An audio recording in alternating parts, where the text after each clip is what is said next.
যে কলিয়াল্লার কথা আমি বলছিলাম না, কলিয়াল্লা একটা কিতাব আছে আমার কাছে, ওখানে কলিয়াল্লা ওনার যে শাইখের থেকে খেলাফত নিচ্ছে, খেলাফত নিয়ে তো শাইখ বলে যে আপনার হেদায়েতের কেন্দ্র অমুক স্থানটা, স্থান অনেক দূর, ওখানে আপনি যান, ওখানে আপনার হেদায়েতের কেন্দ্র। ঠিক আছে, তিনি গেলেন, 30 বছর থাকলেন সেখানে।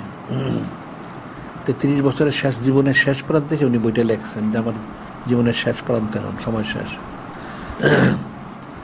যে আমি এখানে 30 বছর থাকলাম, আমার কাছে লক্ষ লক্ষ লোক আসছে, তেল পানি কালো জিরা তাবিজ এটা সেটা, ব্যবসা বাণিজ্য চাকরি বাকরি ঘর সংসার বিবাহ শাদী অমুক তমুক মারামারি কাটাকাটি খুনাখুনি এ উদ্ধারের জন্য।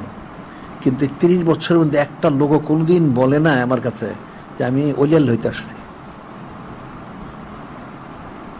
30 বছরের মধ্যে একটা লোকও কোনোদিন বলে নাই যে আপনার কাছে আমি ওলিয়াল হইতে আসছি। খালি এটা দেন, তাবিজ দেন, তেল দেন, পানি দেন, পরা দেন, এটা দেন, এই বিপদ আপদ উমুক তুমুক মুসিবত এটা সেটা, ব্যবসা চাকরি ঘর সংসার এই নানান সব নিয়ে দুনিয়া, এই লক্ষ লক্ষ লোক খালি এই কথাই বললো, একটা লোক বলে নাই কোনোদিন যে আমি আপনার কাছে আসছি ওলি আল্লাহর জন্য।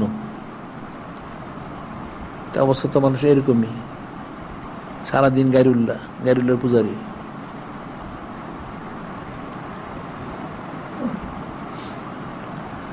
এই জন্য বলি যে আসলে জিকিরটা বেশি করা উচিত।